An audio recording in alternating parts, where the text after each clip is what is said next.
Well, I want to give credit to LSU. They came in and very physical football team. Didn't have any turnovers. Um, Nussmeier was really good. Their offensive line was as well. Um, Defensively, we couldn't run the football on them. Couldn't get off on third down. There was a lot of things that we've got to get better at. We got to coach them better as well. But um, I thought this was a really good LSU team coming in here, and I think they are now too. But 50 offensive snaps and 3 turnovers, we have to do better there, and we've got to get off the field on third down. Um, and with that, I'll take whatever questions you have. You had the late turnover, but the 2 turnovers you had, the Talons and then into Binions really seemed like game-changing type moments. Yeah, they hurt big time because I think RW had got 12 yards on that particular run as a first down play. I think we had the ball 4 times in the first half, and really had moved it pretty well, and then something would go wrong. And then of course the interception was a one play.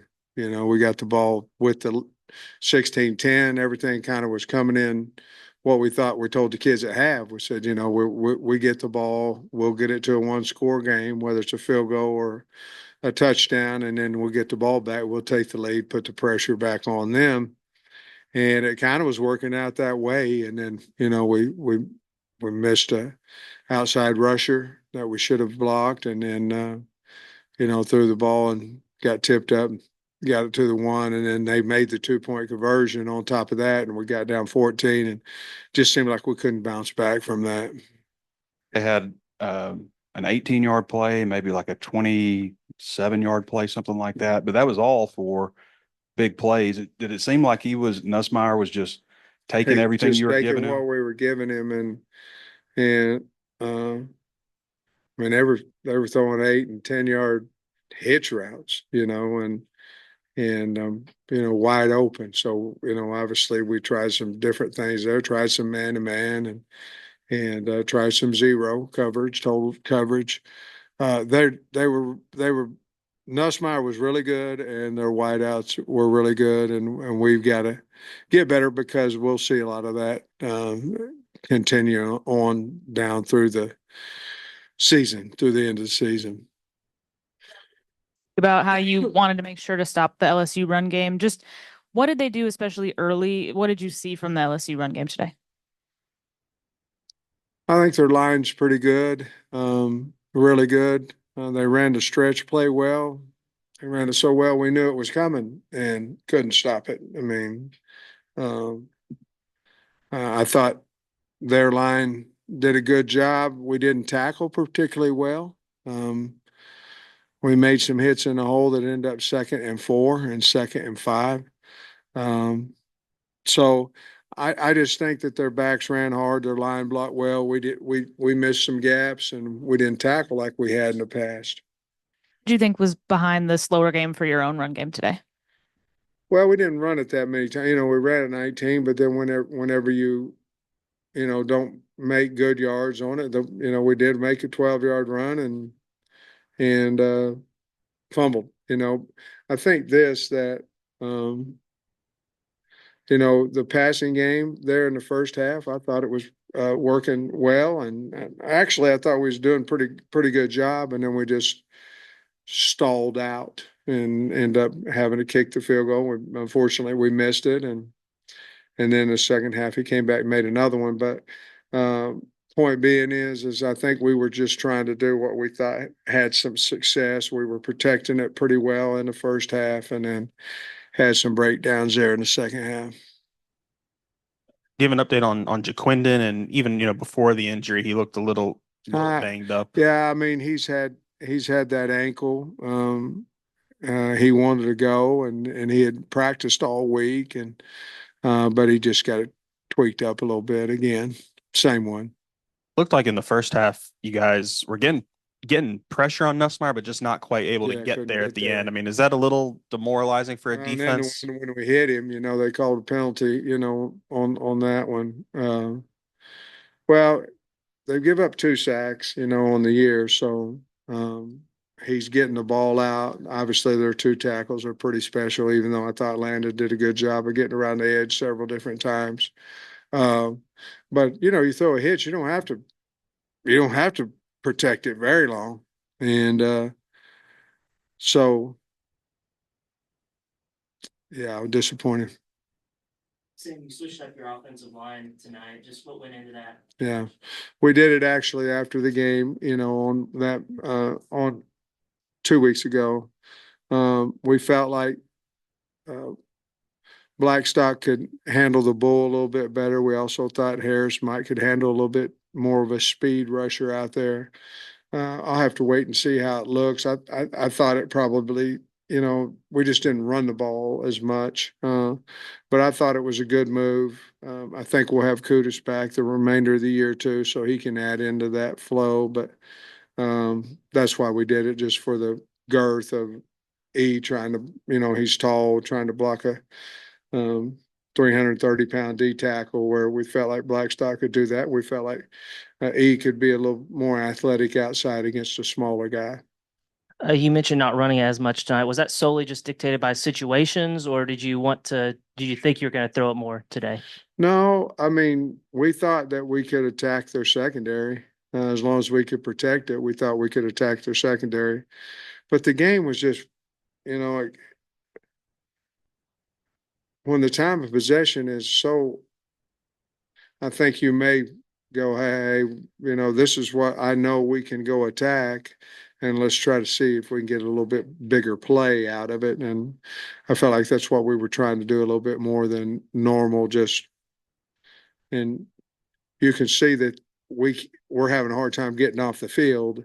And so you might think a little bit more of trying to quick strike and get more explosive plays. And we felt going into the game that we could do that throwing the football. Hey, Sam, going back to the pick at the goal line, Weeks, he was their defense player of the week last week, he had 18 tackles, first career pick. But just what did you see that play? Pretty athletic play, I thought, and just how game changing that was. Well, it was a single off the to the field. We had inside zone read throw, a combination read to throw. We didn't out to him, which we needed to. He came free, and we tried to throw off of him, and he I believe he's the one who batted it up and caught it. Did somebody miss a block, or was that? Yeah, we needed to get out to him. Yeah. Yeah. And this is really the first time you guys, the other 2 games losses were very close. How do you? And I know LSU's really good.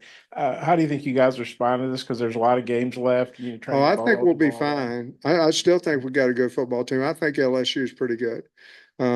But I think we've got a good football team. We have to respond. I mean, we're going to Mississippi State, and then we got Ole Miss and Texas. I mean, we got Missouri. We've got Louisiana. We've got some good teams, but we can. We always want to go to postseason, and we can still do that. And our kids will be excited to try to get to postseason, and we've got a rebound next week, obviously, because Mississippi State, I think, is playing a lot better than what they did early in the year. Sam, what was your perspective on the Tyrone Broden play where they called targeting and overturned it? Were you surprised by that? I was, yeah, I was. I thought, yeah, I thought it was a defensive player, but they didn't, and they looked at it. So, but I thought it was.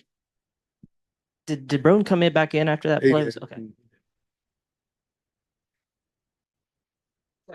I think you had like maybe 3 hands on balls with your defensive backs early and in the first half. I mean, obviously you guys got to make a play somewhere. Yeah, I mean, there was several things early. The one thing, Trey, that stuck out to me was the third downs. I mean, and they're jumping off sides, and it's 1st and 15, and we're still not getting. They jumped off 8 times, and we're still not getting off the field. And it was. Give them credit. Nussmeier's throwing the heck out of the ball, but we were just way off of them, and we tried, like I say, we tried to adjust it, but then they ran a stop and go on us. And so they've got good wideouts, and we just got to continue to get better there. What did you think of Talon overall? And did you feel like he was 100% with the? I felt like he was close to 100% because he practiced that way. I think I saw him limping a little bit after he got hit a couple times. But